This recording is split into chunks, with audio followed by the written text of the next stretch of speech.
Welcome everybody. This is just to let you know that the sessions will be starting in a couple of minutes.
Good morning, everybody. Welcome to the second workshop, which is organized by the ESFRI EOSC Task Force. This workshop is following the meeting we have had in spring last year in London. And it was originally planned to be held in Dubrovnik in May this year. Unfortunately, to this development and to this COVID crisis, which is changing the mindsets and not allowing meetings, it has been postponed to a meeting to be held in Athens in autumn this year, and now it has been decided to be held fully virtually. A big thanks shall go right straight in the beginning to Mirjam, who is chairing the ESFRI Task Force on EOSC, and to the stress-free team, who together with the EOSC Secretariat and under support of the co-creation budget of the EOSC Secretariat made this meeting quite a big event. We have over 300 registered participants, and I am looking forward for a very vivid and important discussion. As you all know, the first phase of EOSC implementation is going towards its end, and we are starting a very challenging period of the second phase of the EOSC implementation, where many things will change and EOSC will develop its full operational capacity, and also in terms of governance, it will be very challenging. So I am expecting very vivid developments, which already started over this summer. And I'm not going to capture all, but EOSC Executive Board has released several very important strategic papers. The EOSC Association was set up. The partnership proposal has been progressed nicely, and the EB continued working on a very important document, the Strategic Research and Innovation Agenda, and this document was presented to broader public, and open consultation took place. The workshop we are having today and tomorrow is very timely, and it will not only update us on the very recent developments, but it is also an opportunity for detailed and in-depth discussions about the strategic positioning of research infrastructures in the entire EOSC implementation. I think that research infrastructures play indeed a very crucial role in the entire EOSC. Because EOSC is not only an opportunity for research infrastructures to increase their data sharing, to allow and make their data available to broader scientific communities. But it is also an opportunity for EOSC, because research infrastructures are the readiest data producers to populate EOSC with fair data sets of proven quality. One shall not forget that research infrastructures are really certified data producers, being it at the national scale or even Europe-wide. And thus, this is a very significant contribution to the EOSC implementation. On top of that, according to our ESFRI studies,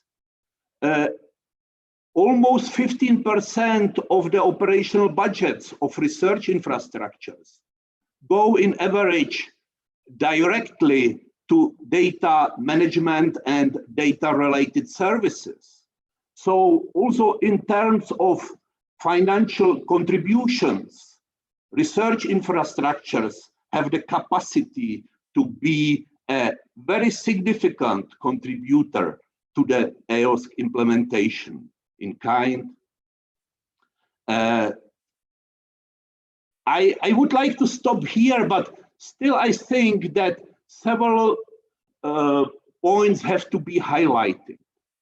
One of them is the recently called launch for participating in the EOSC Association.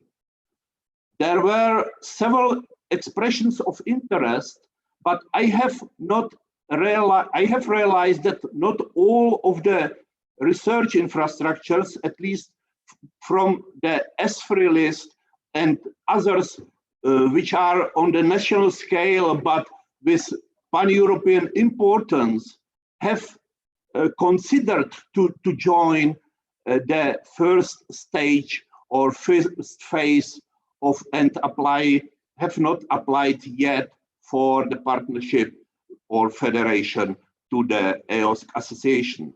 I would recommend to all of you to consider that seriously, because I am very confident that without a very broad participation, where, as said, research infrastructures have the capacity to play a very important role, we will not make EOSC a full success, or it may even take a bit longer than expected.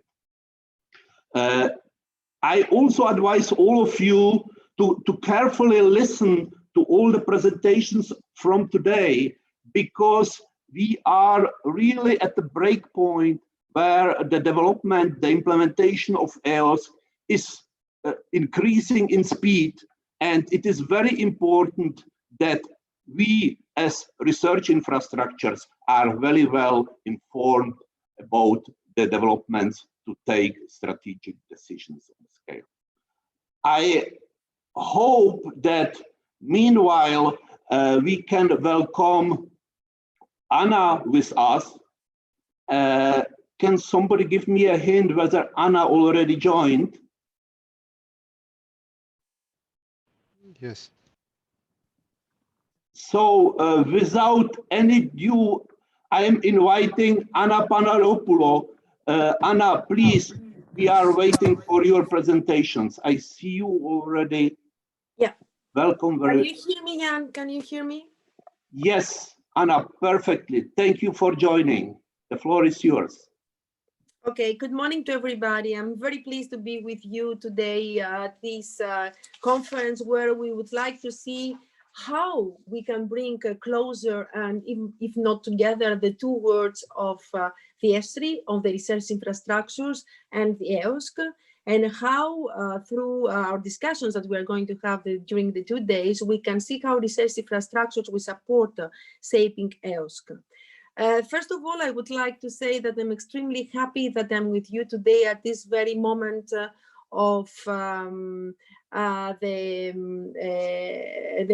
period since very recently, last week, we had the adoption of the new European Research Area Communication, a very important policy document, a very important communication for not only for our research community, but also for the society in general, because of course the ambition through this new European Research Area Communication is how to make the best use of research and innovation activities, system, researchers and innovators in order to ensure that we deliver solutions and results that will boost the transition, the twin transition, the green and digital transition, will help the recovery of Europe, but at the same time will improve and upgrade the research and innovation system established in Europe, so that Europe will become a far of excellence for attracting talents and excellence for research and innovation projects and activities and results. We strongly believe that this new communication will create a new dynamism around the era, around the collaboration that we have between the European Commission and the member states, and also the associated countries in view of boosting the European recovery. So it is extremely important for us. And to this end, I would like to take a brief moment to explain to you what are the 4 main objectives that we have identified in this ERA communication, and how research infrastructures and EOSC are linked to those objectives. Clearly, both research infrastructures and EOSC are one of the key priorities and actions that we envisage to promote in the years to come. The communication is organized around 4 objectives. The first one is how we prioritize investments and reforms in research and innovation towards the green and digital transition and to support Europe's recovery and increase competitiveness. That's the first objective. I would say that is something new in relation to the context of the ERA, which has always been seen as the single European market for researchers and for mobility for researchers, and the area which will support the increase the competitiveness of Europe. So we had to add a new objectives which brings closer research and innovation to the societal challenges and the European big challenges that we have. The second priority is how to improve access to excellence, for excellent facilities and infrastructures. That in practice is the area where we'll try to address the divide of research and innovation systems across Europe. So how we can promote reforms, capacity improvements in those countries that they are performing lower than the average of EU, in order to reduce the divide across Europe and to have a coherent approach across Europe and to promote and advance Europe in the research and innovation context altogether.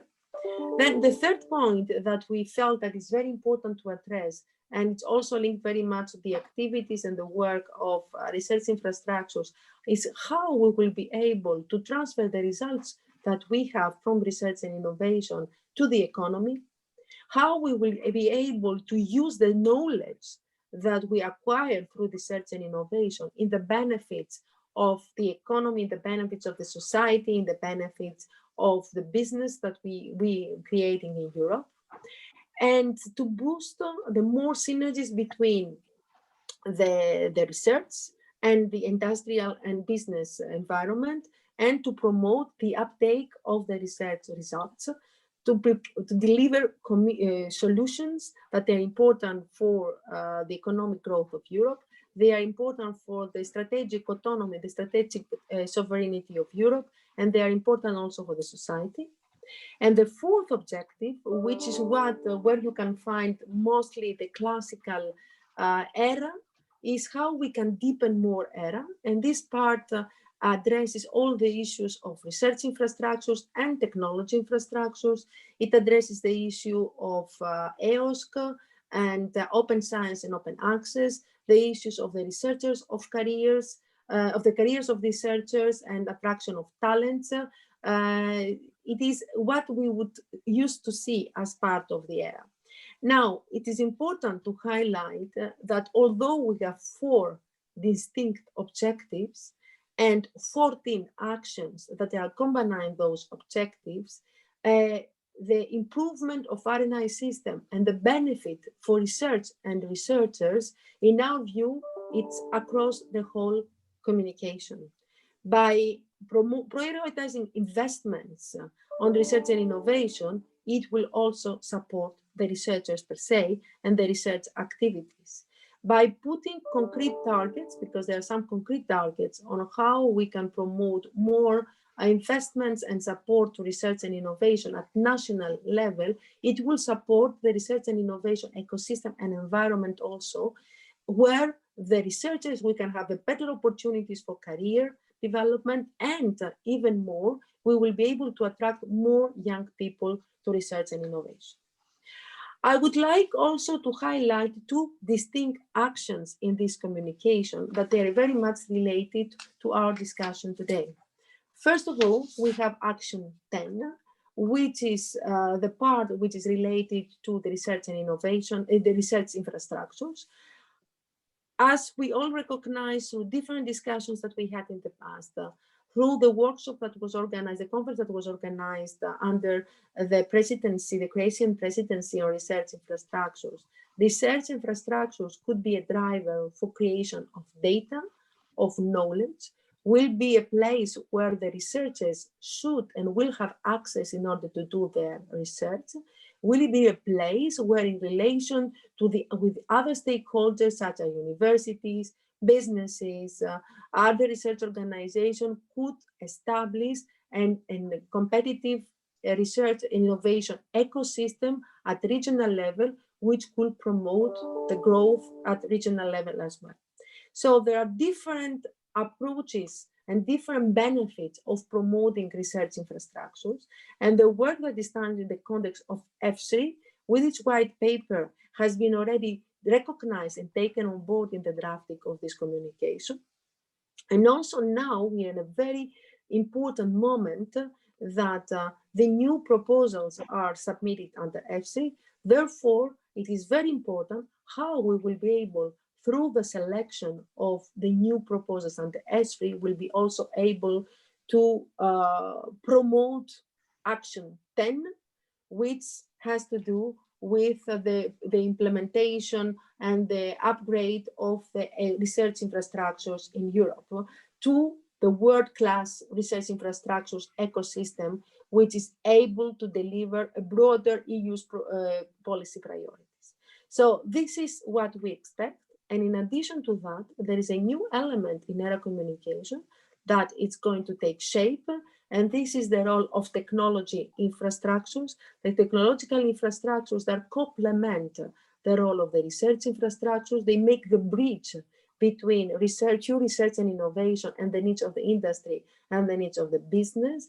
And the idea is to establish a governance, a new governance around technology infrastructures that will also enable to have a success story as it was the success in the context of ESFRI for research infrastructure. Of course, it is very important to see where and how these 2 elements, research infrastructure and technology infrastructures, will come closer together, and how we ensure that we have a complementarity of their activities and synergies rather than an overlaps. So this is where we are heading at.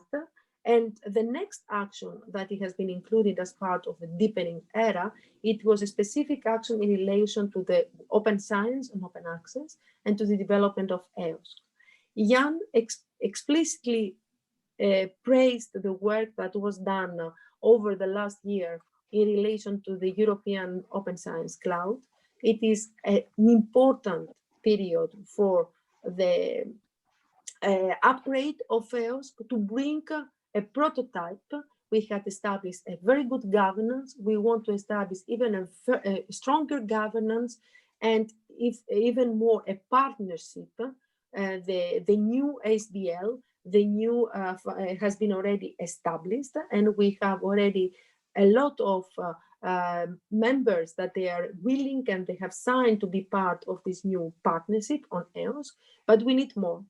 And we need more because it's only through higher participation we will be able to deliver the federation of data on the principles of fair data, and we'll be able to establish a platform which will be the reference platform for all researchers across Europe and beyond, in order to have access to excellent open data and results that they could reuse for their own research. And in this way, we will be able to promote even further new research development across Europe. So therefore, we believe that the role of the research infrastructure is and will continue to be fundamental to the delivery of EOSC initiative. And we strongly believe that research infrastructures are the main actors in delivering the future EOSC. And I will take an example, a very concrete example, which is the COVID-19 platform, which has been established under very urgent circumstances in order to pull together the data that we need in order to be able to monitor the COVID-19. Research infrastructure projects per se and research infrastructures played the key role in the establishment of this COVID-19 platform. So it is very important that this example will be also used as one of the main drivers to understand what is the added value of having research infrastructure participating to this new EOSC partnership, which for us, it will be fundamental. There are already many ESFRI infrastructures that provide access to their services through the EOSC portal. The CESDA, the Clarin, the DAIRA, the Elixir, and the Extract. There are some of those that have been already registered. They registered the services in the EOSC catalog. So more ESFRI infrastructure in EOSC Federation will be more success story for the research community, but for Europe overall. So I would like to end my introduction by taking the opportunity to, first of all, thank all of you for the close collaboration up to now in the context of ESFRI, but also in the context of EOSC development, and to really encourage you and to invite you to join the new EOSC association, that it is an essential element which directly help to save the EOSC, to ensure strong commitments, financial commitments, in-kind commitments to the EOSC development, in addition to the priorities and the commitments from the European Commission side in the context of the future Horizon Europe program. Thank you very much. Jan, thank you for the collaboration so far and the excellent chairing and leading of the ESFRI, and looking forward to see many of you as part of the EOSC association and the future work under EOSC. Thank you. Thank you, Anna. Thank you indeed. Thanks for setting the scene and highlighting the strategic position of research infrastructures in the broader perspective by making links to the ERA and to the very recent Commission's ERA communication. Thank you also for mentioning the role of ESFRI and its strategic vision as we have collected it in the white paper, which was also recently published. I firmly believe, and it's, I guess, also the belief of our entire forum, that the ESFRI infrastructures, the thematic infrastructures, the e-infras and EOSC are tied so closely together that one must consider them in a very integrated manner, and that all must work together to make EOSC a success. Thank you for your contribution. You are invited to join us as your calendar allows. And without any further ado, I am giving the word to Mirjam, whose role in organizing this workshop was really instrumental. Mirjam, the floor is yours. Thank you again for organizing everything. Thank you very much, Jan, for your kind words and for the introduction. And thank you, Anna, for your nice presentation. I would like to share my screen now. Tassos, can you? Yes. Do you see the screen? Yes, we do. Okay, great. Thank you. So, yeah, I would also like to welcome you on the workshop today. Looking very much forward to co-create EOSC again with the ESFRIs and e-infrastructures and all the participants that are here today.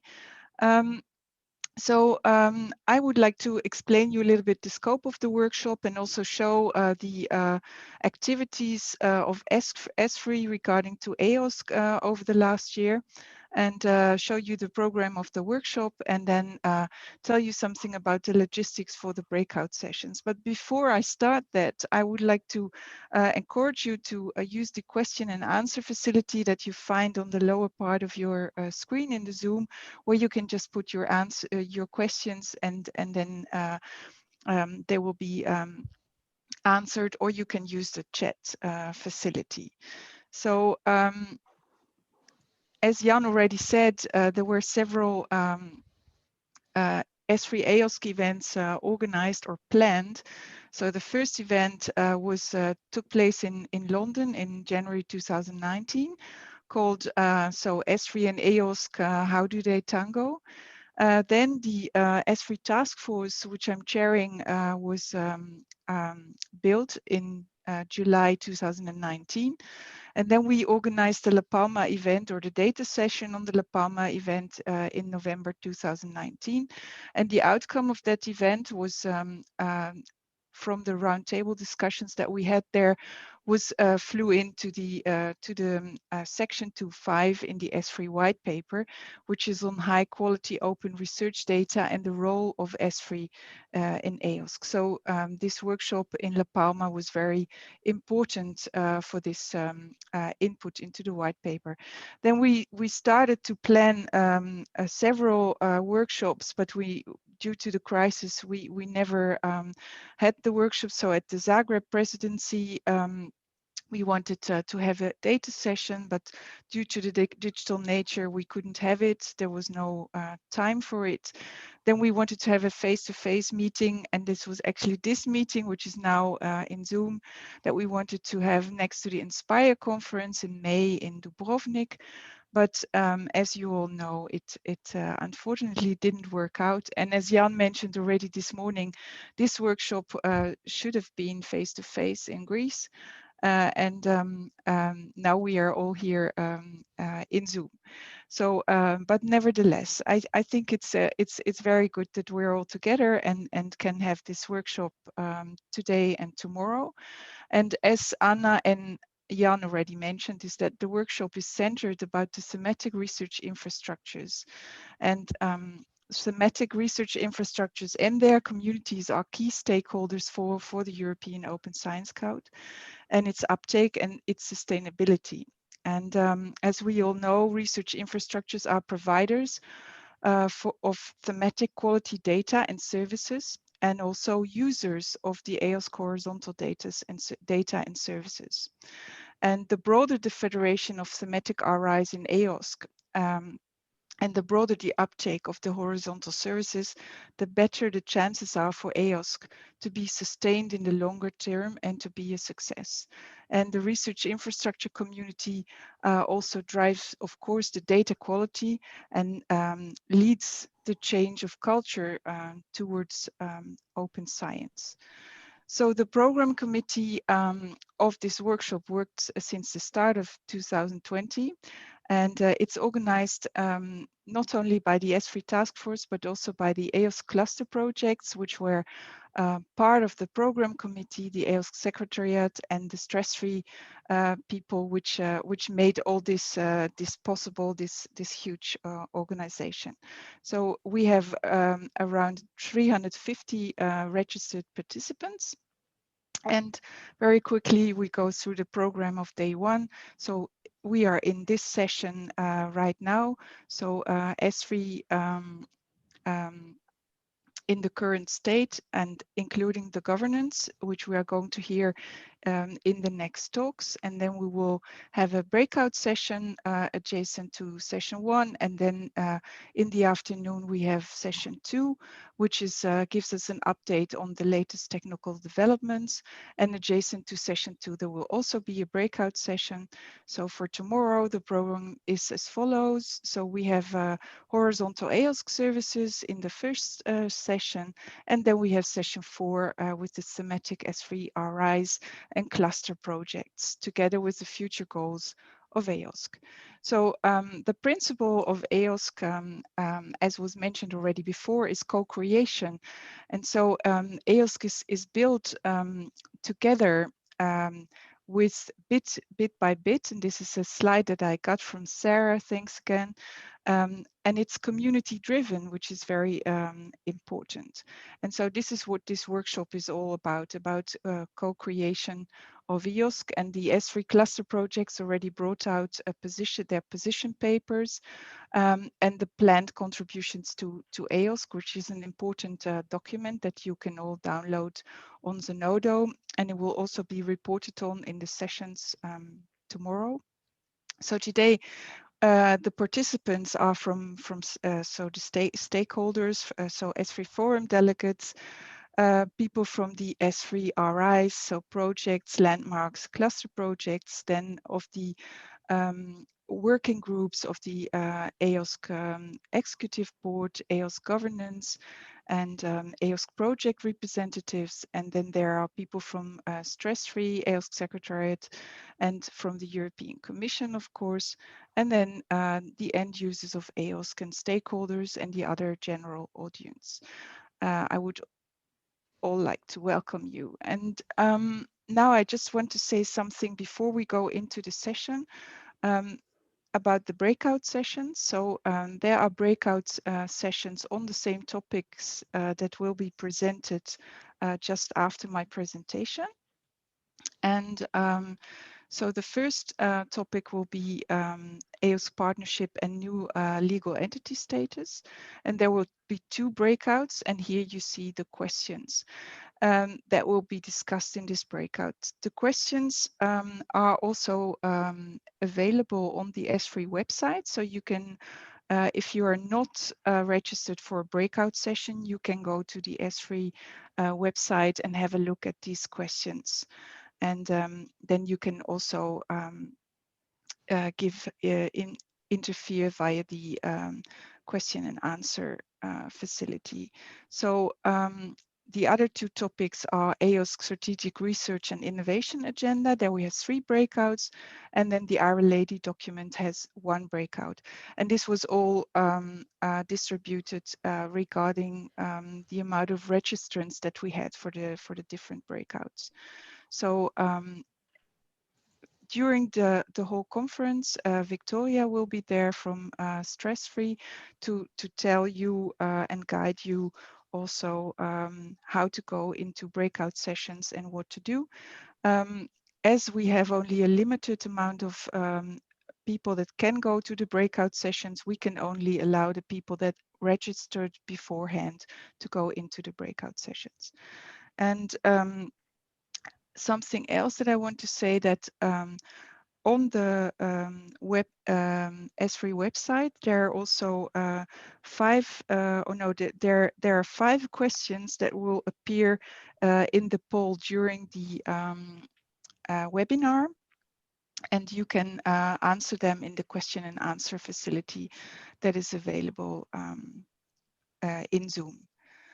And with that, I hope that we have a very fruitful conference, and that we work for a sustainable EOSC together, and look into the EOSC proposed partnership for Europe in the future.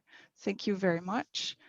And then I would like to hand over the floor to Karel Luyben, who will give us an update on the EOSC partnership and new legal entity status of EOSC.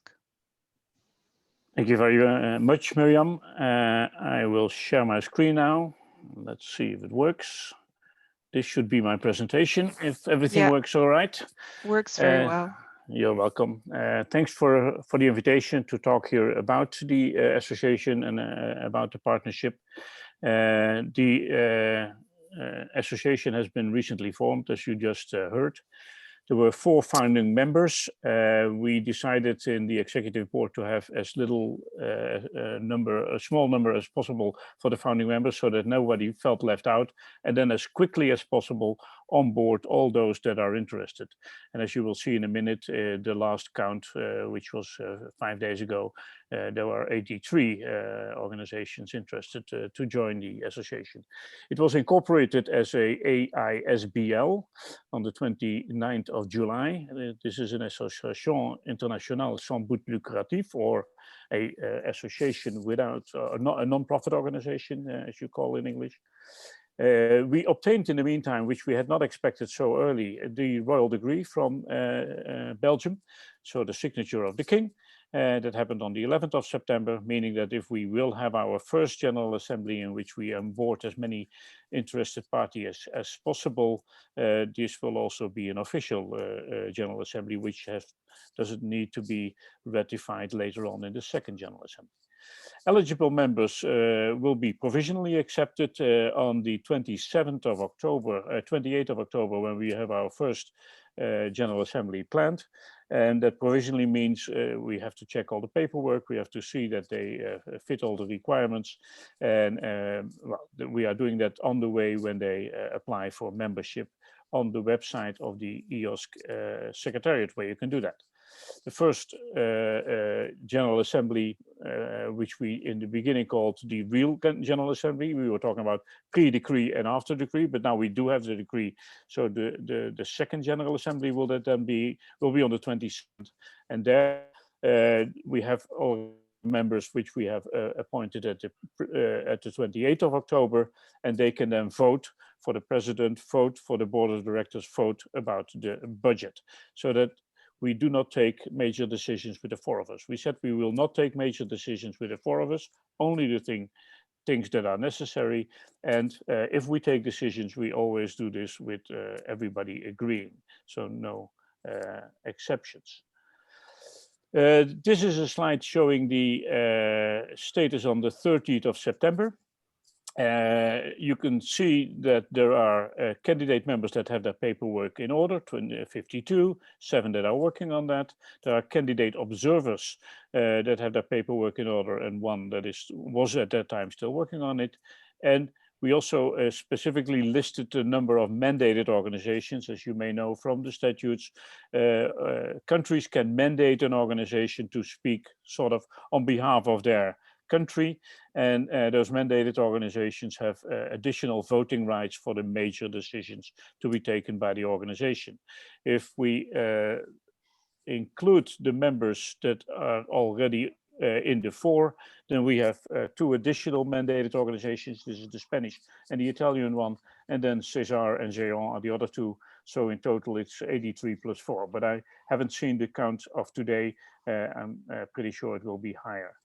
The distribution over research funding organizations, research performing organizations, service providing organizations, and others is, as you can see, 639. So major portion is research performing organizations, 29 and 9. And even the 9 include organizations like César, which I would call a research performing organizations. They do not research themselves, but they are an umbrella organization for research performers. So all in all, the pickup of membership has gone, to be honest, much faster than I had expected. I had expected 50 members around the end of the year, and we may now end up with more than 100 members by the end of the year. Again, a suggestion to go to the EOSC Secretariat website and look at how to subscribe for membership. By the way, in the chat or in the questions and answers, there were many questions about the fee. Of course, the fee can only be definite once the General Assembly has decided that, and that will happen at the 17th of December this year. But we have an indication, which I think is a pretty good indication, that for normal members, the fee will be €10,000 per year, and for observer members, €2,000 per year. Observers can talk and observe everything. The only thing they cannot do is vote in the General Assembly. The timeline we have in mind with respect to the association, well, most of the items on this timeline have been covered. So we have started, we will start the 10th of October, the consultation of the bylaws. This is the timeline. We are now writing the bylaws together with about 20 members that are becoming a member in the near future. And we want to set these bylaws out for a wide consultation to all the possible members that have subscribed on the website. So the first deadline for application is the second block here, is the 15th of October, as you can see from the website. Then we will have the symposium where we will talk about the SCRIA. Sarah will talk about in a minute as well. Then the 21st of October will be the deadline for the consultation. The consultation on bylaws, by the way, is not an open consultation to the world, but it's a consultation to the expected membership of the association, of course.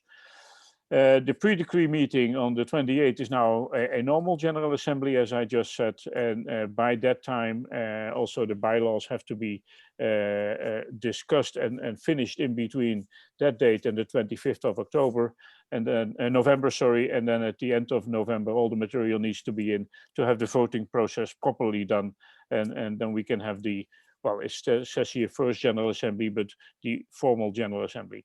On the page, you can also see the link to the website on the Secretariat.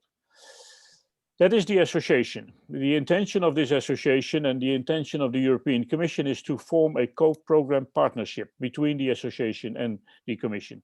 And on the left of this slide, you can see this association. And on the bottom of this slide, you can see a picture indicating what we call the minimum viable EOSC. So the starting part where we will create an EOSC core and will enhance that with EOSC Exchange. In the EOSC Exchange, work programs from the Commission, financed by the Commission, can contribute, but also members can contribute, countries can contribute, and in the longer run, commercial service providers can contribute, as of course national funders can. So different, let's say, EOSC services can be offered by different parties in the EOSC Exchange. An important task for the association is to create what is called the SCRIA, the Strategic Research and Innovation Agenda, and derive from that the multi-annual roadmap of the activities that need to be done in two tiers. One tier is the tier to be paid by the European Commission in projects, and the other tier is the contribution, mostly in kind, from the countries and the organization that jointly form what I call the EOSC ecosystem. How are we developing this SCRIA? The information we started with is grounded in the strategic implementation plan we have written before and in the partnership proposal, where we have laid out what the partnership contains and what we intend to do. The Executive Board, together with the European Commission, the Governance Board, have developed a high-level outline, and this was called the Strategic Research Agenda outline in order to do the consultation. So we called it the consultation document. This caused some confusion because some people thought that was the SCRIA. No, that was the consultation document containing the most important items of the SCRIA. So the EOSC working groups have submitted the content of that on the status, the gaps and priorities of the activity areas. These were 14, and Sarah will explain those in a minute. And then this led to an open consultation leading to 217 responses. This is an overlap with Sarah's slides, but the open consultation was held from the 20th of July to the 31st of August, run and supported by the Secretariat, and based on a consultation document, as I said. Well, the whole system is based on a number of, guiding principles for EOSC, 3 strategic objectives, which are included in this presentation if it's sent out. I will not discuss them at the moment, and Sarah will continue with, let's say, the action areas. And with that, I would like to conclude my presentation with saying one more thing, because there was also a question in the chat: why should we join? Well, the answer is very simple. This is a co-creation process. And if nobody joins, there is no co-creation and nothing will happen. If you join, you can help us co-create this and also have the benefits. The benefits will not come in the first day. The benefits will not come in the form of money. So if you pay a membership fee, you cannot calculate after a couple of months whether you get the same budget back. Doesn't work that way. But being involved and joining the activity, of course, creates opportunities for all our researchers. And this is what the research infrastructures work for. This is what the universities work for. My usual way of saying it, the more you are involved, the more influence you will have. The more you are involved, the more you will get out of it. Thank you for your attention.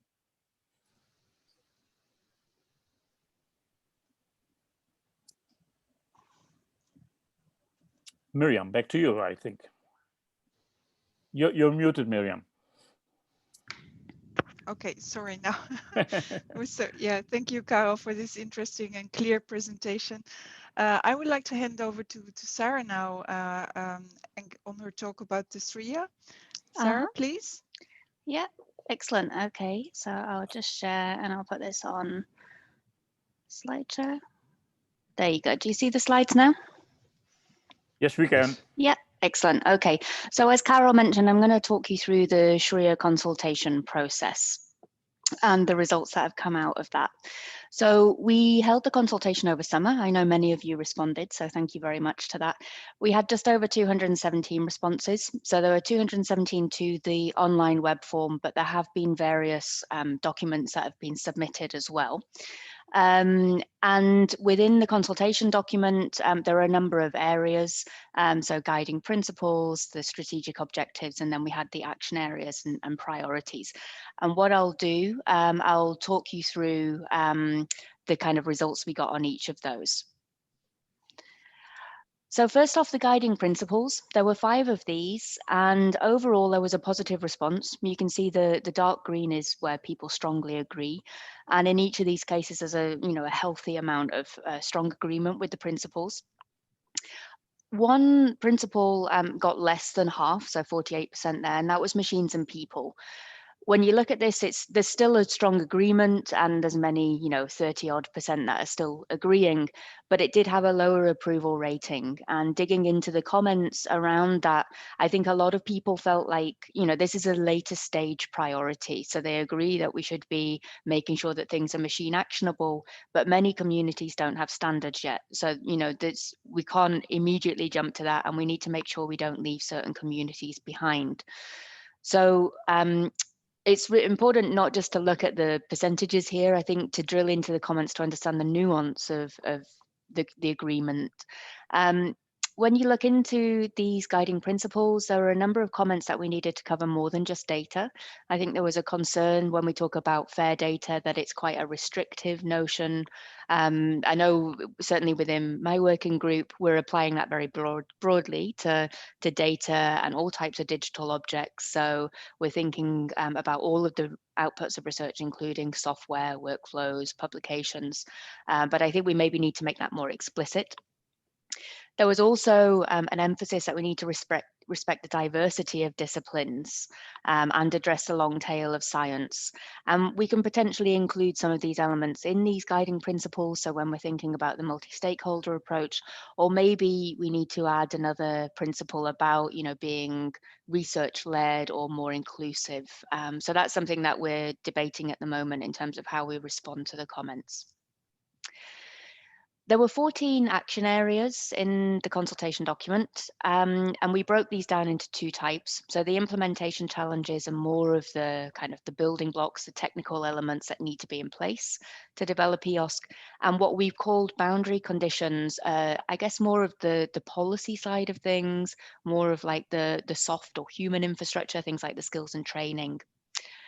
And again, I'll talk you through the results here. So the implementation challenges, again, there was strong approval on all of these. So people found that they were overall very relevant.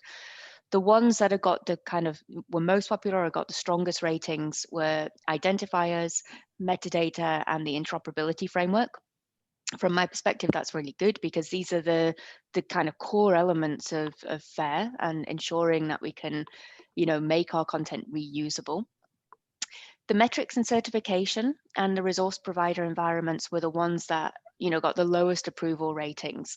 And again, when you tease into the comments here, certainly around metrics and certification, this is one we've been processing in the FAIR group.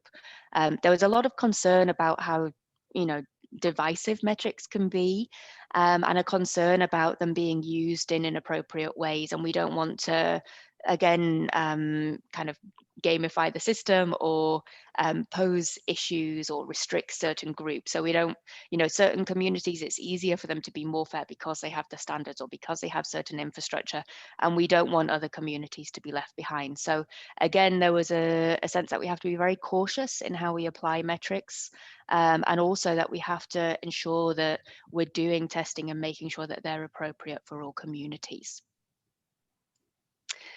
In terms of what we class as boundary conditions, the approval ratings here were more mixed. So overall, many of them got a strong response. So you can see here skills and training particularly was felt to be highly relevant. Also the rules of participation, all the work around business models, and also the rewards and comms. They all got very strong kind of highly relevant scores. The ones that were kind of less popular, so to speak, in this context were the public and private sector, so widening to those sectors, and the landscape monitoring. And having looked at the comments here, I think in terms of the landscape monitoring, there's a concern about, you know, how we're using that. I mean, it's still important to constantly assess the landscape, but I think people felt it needed to be quite targeted. So we need to be making sure that we're, you know, building on what we've already done in those exercises. And in terms of the widening to public and private sectors, again, I think really the reason this got, you know, a less relevant score was because people see this as a later stage. We have to get EOSC working well, you know, within the higher education context and reuse of data there before we're really widening out too much. So this was kind of put as a later priority. So along with these action areas, there were a number of priorities, and you'll have seen these in the document, so I won't read through them all, but the first set were, you know, in terms of the action areas like PIDs, making sure we develop the infrastructure that's missing, things like a meta resolver, doing things like a common data set search, because if we're federating all of the research infrastructures, we need to be able to bring that data together and to be able to allow cross search, and supporting communities to develop standards, things like this, for example. The questions that were asked around here were really around the timing. So which are the most important to prioritize, which have to be done now? And again, you'll see some clear priorities coming out here, and maybe I have a fair blinker on, but a lot of these to me speak to the core elements of FAIR. The PIDs, hopefully you can still hear me, my audio just cut for a second now. The PIDs got the highest result, and this is something that people prioritise for before 2024.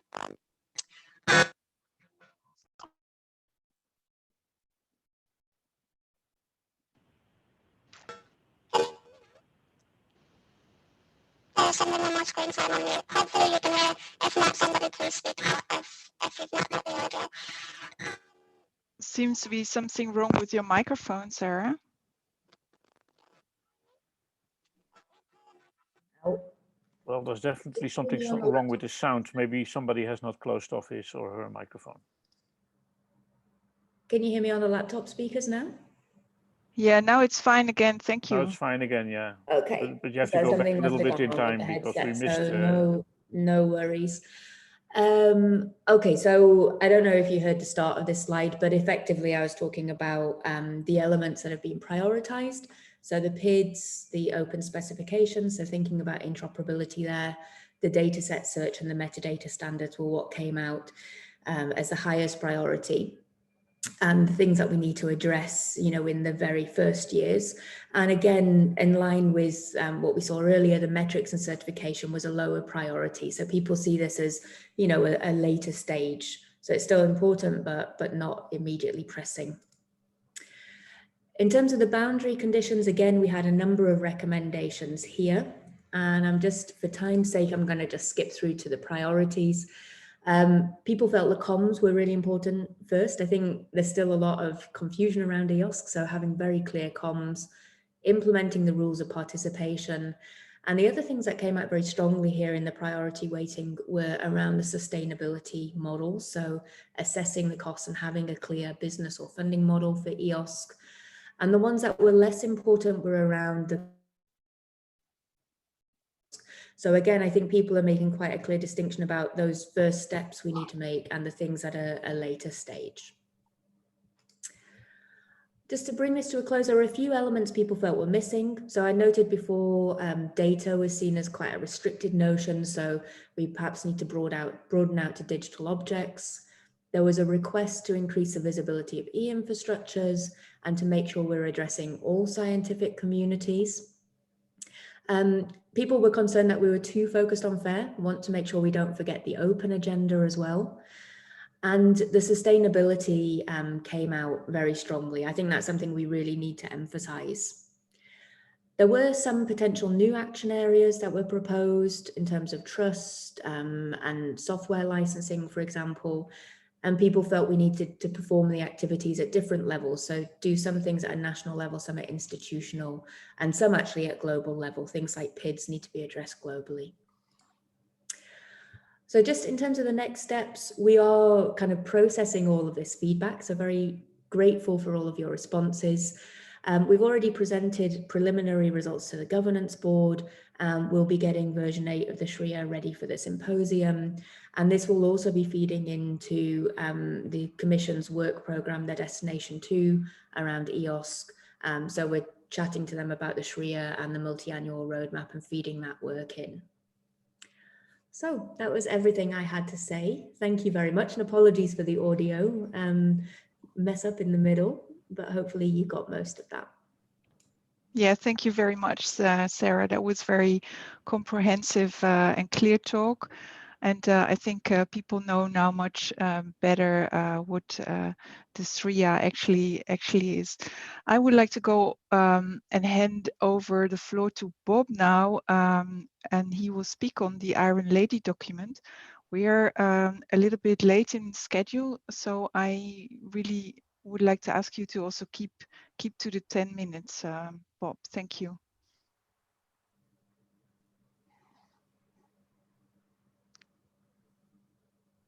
Bob, are you there?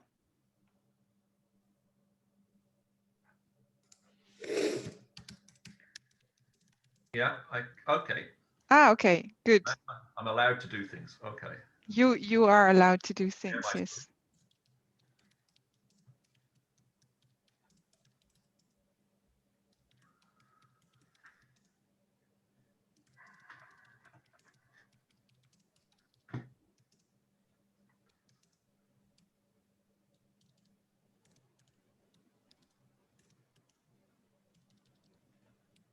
Okay, can you see my screen?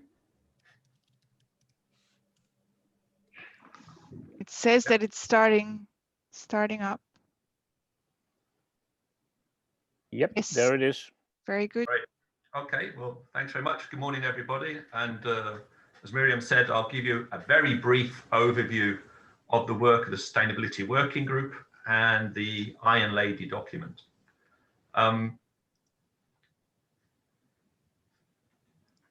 Okay, so the Sustainability Working Group is set up by the Executive Board.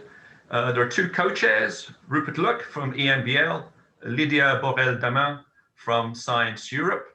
The members are nationally nominated, and we're working towards essentially coming up with the sustainability model for EOSC, looking at the strategic, legal and financial aspects to ensure that EOSC continue after 2020. Okay.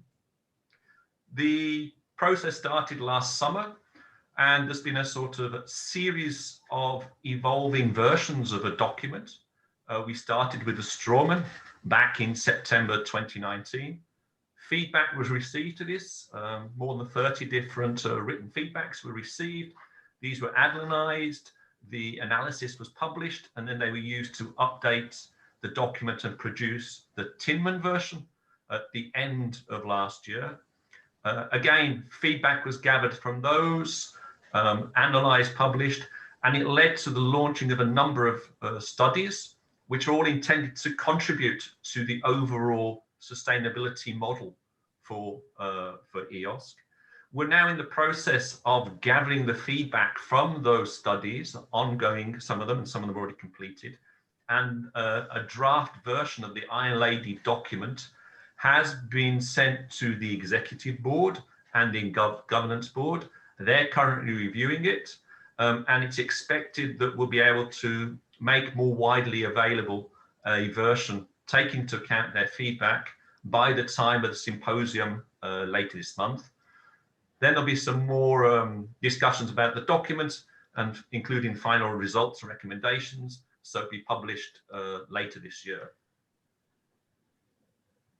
So what's contributed to this Iron Lady document? Well, first of all, the work of the other working groups.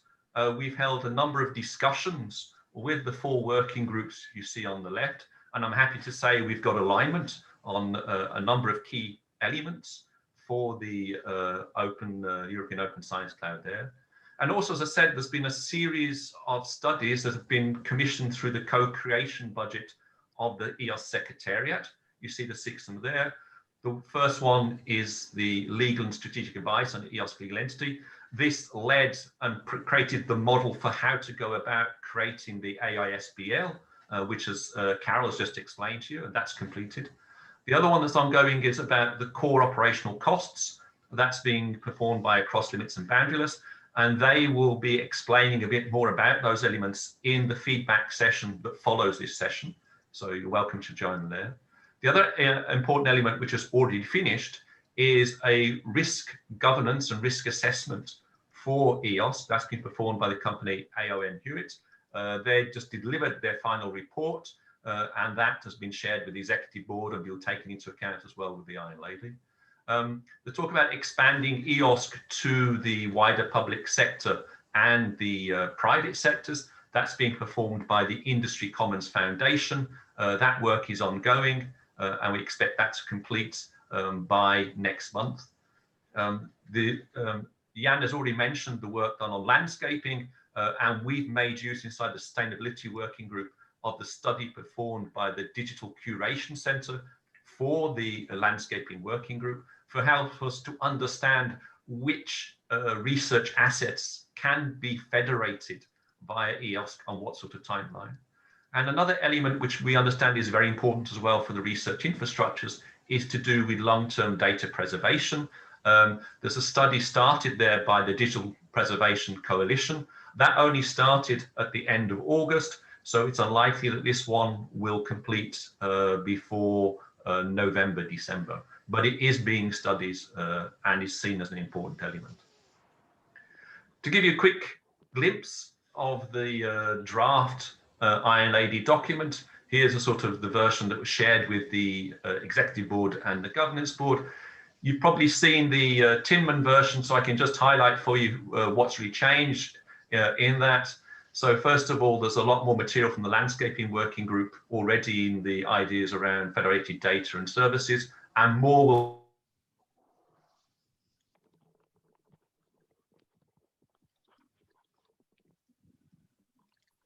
Bob, we lost you. We lost you and your presentation, Bob. All right.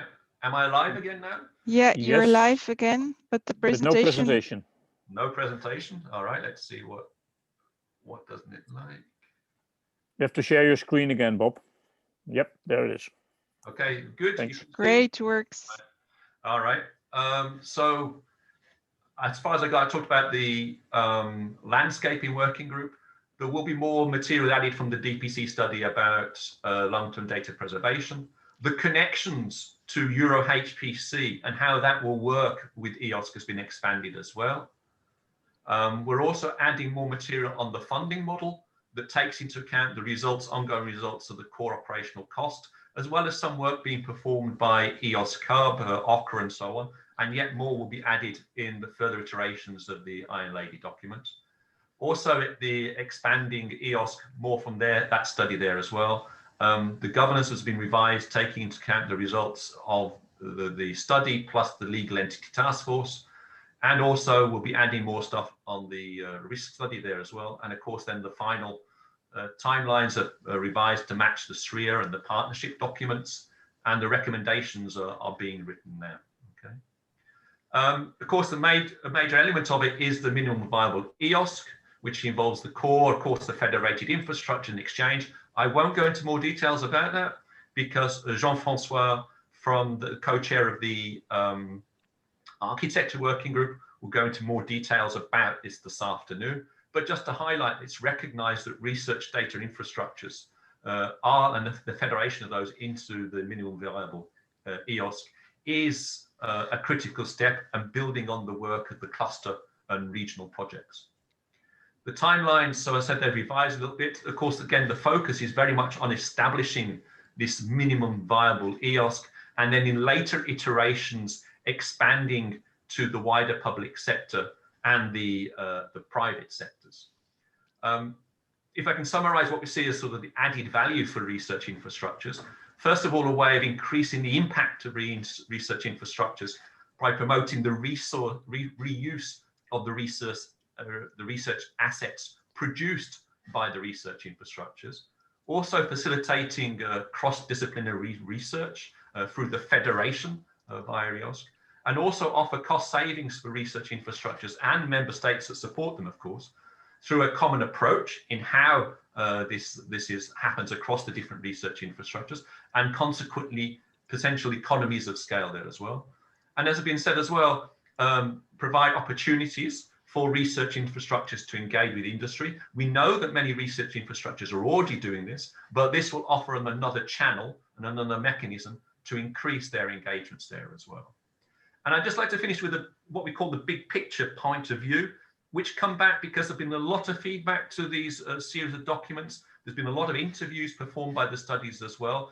And I just want to try and quickly put it into context for us. Remember, EOSC is not just limited to linking material, so data sets, infrastructures, and policies. It really is about linking stakeholder groups, throughout the whole life cycle of data and the researcher ecosystem. And it must be inclusive and supplement the activities of research communities. It's recognized a lot of work has been performed by the research infrastructures. EOSC is not going to compete with that work. It really will intend to complement it and expand on it as well. And we have seen there's been divergence across and within the different stakeholder groups about the benefits and costs of EOSC, as well as the disruption it may cause to existing structures, decision-making processes, and funding models. Now, we know that's there. We know people are afraid of those things. We're in an iterative process, and EOSC must acknowledge that such tensions exist and work to reconcile them. And I think you've heard from the executive board that they are taking these points on board as well. And indeed, the iterative process is needed to progressively build the trust and resolve the conflicts between the different stakeholders, while acknowledging that not all the solutions and the answers are known today. We will have to find out some of these things as we go along. But there must be an objective assessment as what has been achieved with each iteration. And we highlight that the creation of the EOSC Association, mentioned by Karel, is an important milestone and achievement, and it should be providing a forum where the stakeholders can resolve their differences and confirm their collective commitment to EOSC. So thank you very much, and I'll stop there. Thank you very much, Bob, for this very interesting presentation. We will go to the question and answer panel now, and I would like to have all the panelists with the camera on, and then I will just read some questions that came from the question and answer facility, and it would be nice if you could answer these questions then that I would hand over to the panel. Time-wise, we have 5 minutes to do that, and then the stress-free team has to prepare for the breakout session. So I would like to ask a question. I think it's to Karel. This was a question from, no, I don't find it anymore, but it was, so well, what is... Mirjam, most of the questions have been answered. Yes, Sarah but and I have been typing in, so then you can see them on the answered questions. Yeah, but maybe you should concentrate on the questions for Bob, which just came in and have not been answered yet. Okay, well, then there is here a question from Rafal. What about technical and legal security in the Iron Lady document? Bob, could you?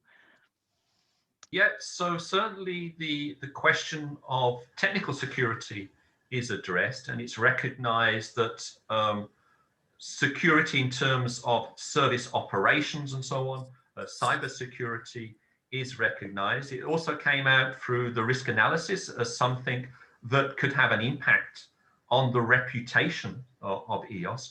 So that's highlighted as something that has to be considered as part of EOSC core.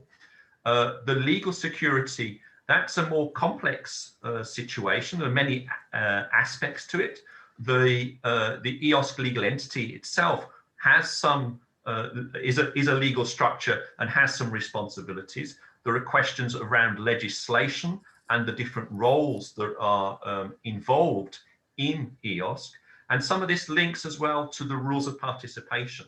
So making sure that the different objectives and the different requirements for each of the participants in EOSC is consistent with European legislation as well. So yes, it's recognized, but I don't think we can say today that all the answers are there at the moment. Did you want to say something, Karel? No, I just raised my finger to show that Okay. Sarah has a camera on again. Okay, great. Yeah, sorry, I you. wasn't able to switch it on, but it's been done now. Sorry. Yeah, so there is a next question by Nicolas Villacorta from the Helmholtz Association. So asking, so we plead for the use of a non-restricted open licenses for publishing software developed through EOSC topics, maybe with an embargo time to develop derivative software after an embargo time. Mm-hmm. Yeah. So in terms of, I think the rules of participation covers licensing, but certainly in the FAIR working group we do as well. And we encourage things to be as open as possible. So ideally, code would be under something like a MIT license, something that's, or is it GMPL or GMPU? So one of the open licenses. We can't mandate that because it's as open as possible, as closed as necessary, but we do want non-restrictive licenses as much as possible, and embargoes is a good way to go if people need to keep it closed for a certain period. And the same applies to other outputs. You know, we should be having as open licensed data and other content as possible. Mm-hmm. Thank you, Sarah. Then there is a question by Philip Segers. Could you tell us more about the link to HPC facilities relationship with PRAISE and Euro HPC usage of Phoenix tools developed through the Human Brain Project to allow usage of HPC through virtual access? Who of you would like to answer this question? Bob? Yeah, so as I mentioned, the connection to HPC services is mentioned in the draft Iron Lady document. Mm-hmm. So without specifically talking about Phoenix, which we understand is doing some developments there for the life science domain, the intention was to consider HPC as sort of services which are part of the EOSC exchange model. So that's to say that they specific user communities or individual groups can request to make use about those services, learn about those services through EOSC Exchange, okay? Now, of course, below that, from a technical point of view, yes, we need the infrastructure in terms of the network, which will link together EOSC and HPC centers. We also would like to see common elements from the core linking to Euro HPC as well. For example, authorization, authentication. It would be very nice if that could be done together. Open questions remain about the policies for access to such services. We recognize that HPC services are rare and sort of capability style resources, and they're not generally available on demand. So those elements have to be worked through as well. Okay, thank you very much, Bob.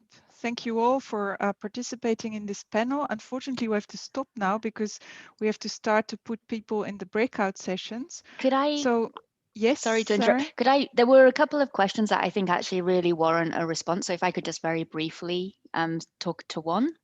Okay. Just good. from Karel Luyben and Jennifer, there were some concerns that research infrastructures are not really seen as part of EOSC, and I think that's absolutely not the case. You know, there is no EOSC without the research infrastructures, without the data being federated together. So just to clarify, there's maybe something that we've presented that, you know, has been misinterpreted there, but that really is not the position of the exec board or the working groups as far as I'm aware. And I think it's really important that we have research infrastructures involved.